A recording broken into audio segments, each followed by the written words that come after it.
البتہ 5 شخصیتیں جو بہت نمایاں تھیں انہوں نے اس بیعت سے انکار کیا۔ ان میں کون تھے ذرا نوٹ کیجئے۔ حضرت ابو بکر فوت ہو چکے، ان کے بیٹے عبد الرحمن ابن ابی بکر۔ حضرت عمر فوت ہو چکے، ان کے بیٹے عبداللہ ابن عمر۔ حضرت زبیر فوت ہو چکے، ان کے بیٹے عبداللہ ابن زبیر۔ حضرت عباس فوت ہو چکے، ان کے بیٹے عبداللہ ابن عباس۔ حضرت علی شہید ہو چکے، ان کے بیٹے حسین ابن علی رضی اللہ تعالی عنہم اجمعین۔ یہ 5 جو امت کے بہت بڑے 5 افراد کے گویا کے وہ چشم و چراغ تھے ان گھرانوں کے، انہوں نے انکار کیا۔ اور ان میں خاص طور پر حضرت ابو بکر، حضرت عمر، حضرت عثمان، حضرت علی۔ میں نے اپنی ذاتی رائے، حقیر سی رائے عرض کی ہے، اس میں حضرت حسن کا دور بھی شامل ہونا چاہیے 6 مہینے کا، تب وہ 30 برس پورے ہوتے ہیں جو حدیث میں آیا ہے کہ خلافت جو ہے وہ 30 برس رہے گی، اس کے بعد ملوکیت شروع ہو جائے گی۔ تو ملوکیت کا پہلا قدم یہ تھا کہ حضرت معاویہ نے طاقت سے بزور خلافت حاصل کی، اس لیے ان کو خلیفہ راشد ہم نہیں کہتے۔ البتہ یہ ضرور ہے کہ ان کا دور بہت پرسکون دور تھا۔ البتہ جب 10 برس گزر گئے حضرت معاویہ کے دور حکومت کو، اب میں یہاں لفظ خلافت کی بجائے دور حکومت استعمال کر رہا ہوں، جو کہ خلافت راشدہ سے ذرا اس کا فرق واضح ہو جائے، تو اس وقت ایک اور صحابی، جلیل القدر صحابی مغیرہ ابن شعبہ رضی اللہ تعالی عنہ، وہ حضرت معاویہ کے پاس آئے اور انہوں نے یہ کہا کہ دیکھیے، اگر آپ نے اپنے بعد اپنا جانشین نامزد نہ کیا تو ہو سکتا ہے پھر فسادات پیدا ہو جائے، پھر مختلف لوگ خلافت کا دعویٰ لے کر کھڑے ہو جائیں، پھر خانہ جنگی ہو جائے۔ 5 برس کی خانہ جنگی میں 1 لاکھ سے زیادہ مسلمان شہید ہو چکے ہیں، قتل ہو چکے ہیں، ہلاک ہو چکے ہیں۔ اب دوبارہ وہی دور نہ آ جائے، لہذا آپ اپنا جانشین نامزد کر دیجئے۔ امیر معاویہ ریلیکٹنٹ تھے، لیکن انہوں نے دلائل دیے، دلائل مضبوط تھے۔ انہوں نے کہا کہ اب کبار صحابہ دنیا سے رخصت ہو چکے، وہ جماعت کہ جن کی تربیت اور تزکیہ، جن کی تعلیم حضور نے خود کی تھی اور ان کو اندر سے پاک کر دیا تھا، ان کی نیتیں بالکل پاک ہو چکی تھی، کوئی نفسانیت ان میں نہیں رہی تھی، وہ جماعت تو اکثر و بیشتر اب ختم ہو چکی، فوت پا چکے، وفات ہو چکی۔ لہذا اب جو ہے اکثر و بیشتر نو مسلم ہیں جو بعد کے فتوحات کے ذریعے سے اسلام لائے ہیں، لہذا ان کے اندر نہ وہ پختگی ہے، نہ ان کے اندر وہ تقویٰ ہے، نہ تدین ہے، نہ اصول پرستی ہے۔ اسلام کی پوری تعلیمات جو ہیں وہ ان کے وجود کے اندر، ان کے شعور کے اندر گہری اتری ہوئی نہیں ہے، لہذا اب صورتحال وہ نہیں رہ سکے گی جو حضرت ابو بکر یا حضرت عمر یا حضرت عثمان یا حضرت علی کے زمانے میں تھی، لہذا آپ نامزد کیجئے۔ یہ بھی بتا دوں کہ مغیرہ ابن شعبہ کون تھے رضی اللہ تعالیٰ عنہ۔ نمبر 1 یہ ہے کہ یہ اصحاب شجرہ میں شامل ہیں، جن 1400 یا 1800 افراد نے حضور سے بیعت کی تھی صلح حدیبیہ سے متصلاً قبل، اس درخت کے نیچے بیٹھ کر جس کے بارے میں سورہ فتح میں فرمایا گیا کہ لقد رضی اللہ عن المؤمنین اذ یبایعونک تحت الشجرہ، اللہ ان تمام اہل ایمان سے راضی ہو گیا جو ہے نبی صلی اللہ علیہ وسلم آپ کے دست مبارک پر بیعت کر رہے تھے اس درخت کے نیچے، ان میں سے موجود، ان میں یہ مغیرہ ابن شعبہ ہے۔ پھر مغیرہ ابن شعبہ وہ ہے کہ حضرت علی اور امیر معاویہ ان کے درمیان جو خانہ جنگی ہوئی اس میں ہمیشہ حضرت علی کے ساتھ رہے، حضرت علی کے ہی وہ سپورٹر تھے، ان کے ساتھ تھے۔ اس پہلو سے اچھی طرح سمجھ لیجئے کہ یہ نہیں ہے کہ وہ در حقیقت کو پہلے سے وہ امیر معاویہ کے ساتھی تھے، نہیں، لیکن اب جو صورتحال وہ دیکھ رہے تھے، جہاں دیدہ انسان تھے، بہت بڑے سیاستدان تھے، جانتے تھے حالات کو، حالات کے نبض پر ان کا ہاتھ تھا، لہذا انہوں نے یہ مشورہ دیا اور پھر امیر معاویہ نے اس مشورے کو قبول کر لیا اور یزید کی ولی عہدی کا اعلان کر دیا۔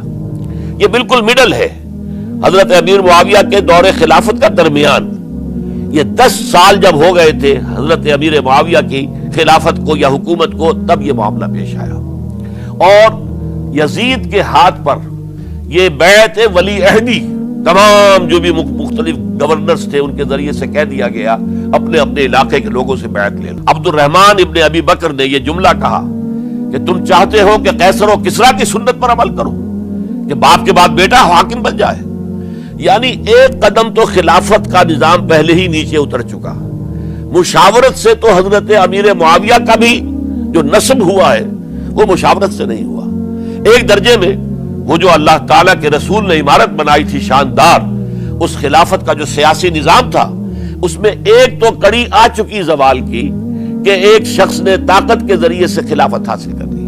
اب اس کی اگلی کڑی لانا چاہتے ہو کہ کیسر و کسریٰ کے طریقے سے خاندان کے اندر، ایک قبیلے کے اندر یہ خلافت جو ہے یا حکومت جو ہے نسل بعد نسل، باپ کے بعد بیٹا اور بیٹے کے بعد پوتا، اس کو ہم کبھی گوارا نہیں کریں گے. حضرت امیر معاویہ بہت دانشمند انسان تھے. انہوں نے ان پانچوں حضرات پر کوئی تشدد نہیں کیا، کوئی جبر نہیں کیا، بلکہ رہنے دیا. ٹھیک ہے، یہ بیعت نہیں کر رہے، ابھی تو بیعت ولی عہدی ہے، کوئی حرج نہیں. لہذا کوئی جھگڑا، کوئی اس وجہ سے کوئی فساد، اس بنا پر کوئی جنگ نہیں ہوئی. 10 سال گزر گئے، یعنی 10 سال تک یزید ولی عہد رہا ہے. 10 سال تک. اور اس سوائے ان 5 بڑی شخصیتوں کے جو پوری امت تھی، عوام الناس تھے، ان سب نے اسے قبول کیا. یہ صورتحال اب جب پیدا ہوئی جب حضرت امیر معاویہ کا انتقال ہو گیا، یہ سن 60 ہجری ہے. اب سوال پیدا ہوا کہ وہ ولی عہدی کی بیعت اب بیعت خلافت میں منتقل ہو جائے گی. لہذا پھر یہ ہوا کہ سب لوگوں سے، سب گورنروں کو لکھ دیا گیا تمام صوبوں کے اندر کہ اپنے اپنے لوگوں سے بیعت لے لو.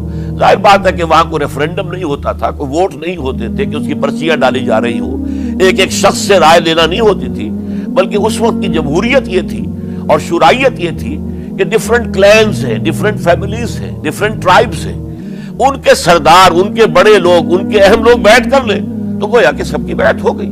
وہ ایک قبائلی نظام تھا اور اس میں یہ نہیں تھا نظام کے ووٹ بنے ہوئے ہوں اور اس کی پرچیاں ڈالی جا رہی ہوں. تو تمام عالم اسلام نے گویا کہ بیعت قبول کر لی اب یزید کی بحیثیت خلیفہ. اب وہ جو 5 آدمی تھے ان میں سے ایک فوت ہو چکے تھے، حضرت عبد الرحمن ابن ابی بکر رضی اللہ تعالی عنہما، دونوں فوت ہو گئے، لیکن باقی 4 رہ گئے. ان 4 کو نوٹ کیجئے، اور یہ بڑا سینسٹیو ایشو ہے جس پر میں اب گفتگو کر رہا ہوں. ان 4 میں کون ہیں؟ عبداللہ ابن عباس، عمر میں سب سے بڑے وہ ہیں، اور ان کی شان یہ ہے کہ انہیں حبر الامہ کہا گیا ہے، امت کے سب سے بڑے عالم، اور قرآن مجید کے وہ سب سے پہلے مفسر ہیں. اصل جو جتنی بھی تفسیری روایات ہمیں ملتی ہیں حضرت عبداللہ ابن عباس کے شاگردوں سے، تابعین سے، لہذا ان کا بہت اونچا مقام ہے. حضرت عبداللہ ابن عمر، ان کا مقام بھی آپ کو معلوم ہے، حدیثوں کی کتنی بڑی تعداد ہے جو عبداللہ ابن عمر سے مروی ہے، اور اس کو سلسلۃ الذہب کی پہلی کڑی کہا جاتا ہے. روایت حدیث میں جو سرہنی زنجیر ہے اس کا آغاز حضرت عبداللہ ابن عمر ہے. ایک طرف یہ دونوں ہو گئے، ان دونوں کی رائے کیا ہوئی؟ اگرچہ کام غلط ہوا ہے، یہ اس طریقے سے قیصر و کسریٰ کی روایت پر عمل کرنا غلط ہے، لیکن یہ اتنی بڑی غلطی نہیں ہے کہ اس کی وجہ سے باہمی جنگ و جدال ہو، خوریزی ہو، ایک دوسرے کی گردنیں کاٹی جائیں اور فتنہ و فساد پیدا کر دیا جائے. لہذا انہوں نے یزید کی بیعت کر لی. 2 حضرات رہ گئے، یہ نسبتاً نوجوان ہیں. ان دونوں کی پیدائش ہجرت کے بعد ہوئی ہے. ہجرت کے بعد پہلا بچہ جو مہاجرین میں پیدا ہوا ہے وہ عبداللہ ابن زبیر ہے. بلکہ کچھ عرصے تک مہاجرین میں جب کوئی پیدائش نہیں ہوئی تو وہ مکے مدینہ کے منافقین نے کہنا شروع کر دیا تھا کہ یہ یہاں آ کے کمزور ہو گئے، نامرد ہو گئے، ان کی اولاد اب چلے گی نہیں. تو عبداللہ ابن زبیر جب پیدا ہوئے، اور آپ کو معلوم ہونا چاہیے وہ حضرت ابوبکر صدیق کے نواسے ہیں، حضرت عائشہ صدیقہ کی ہمشیرہ حضرت اسماء کے بیٹے ہیں عبداللہ ابن زبیر. اور زبیر بہت شجاع، بہت ہی بہادر انسان تھے. تو عبداللہ ابن زبیر کے اندر بھی وہی کیفیات تھی. انہوں نے کہا نہیں، اس غلطی کو ہم برداشت نہیں کریں گے. خورزی ہوتی ہے تو ہو، لیکن ہم اسلامی نظام کو نیچے اترتا ہوا نہیں دیکھ سکتے. جیسے کبھی حضرت ابو بکر نے فرمایا تھا ایبدل الدین وانا حی، کیا دین میں ترمیم اور تنسیخ کر دی جائے گی؟ دین کو بدل دیا جائے گا، دین میں تحریف کر دی جائے گی جبکہ میں ابھی زندہ ہوں؟ میں جیتے جی یہ نہیں ہونے دوں گا. حضرت عبداللہ ابن زبیر کی یہ رائے ہوئی، وی ہیو ٹو چیلنج، ہم مقابلہ کریں گے، ہم اسے پیسیولی قبول نہیں کریں گے. انہوں نے بیعت سے انکار کیا اور مدینہ چھوڑ کر مکے جا کر حرم کے اندر پناہ گزین ہو گئے۔ یہی معاملہ حضرت حسین ابن علی رضی اللہ تعالیٰ عنہما کا تھا، وہ بھی نہایت شجاع، نہایت جری، نہایت بہادر۔ انہوں نے بھی کہا کہ یہ غلط قیصر و کسریٰ کی روایت جو شروع ہو رہی ہے، اسے ہم نے ریزسٹ کرنا ہے اور اسے ہم آگے نہیں چلنے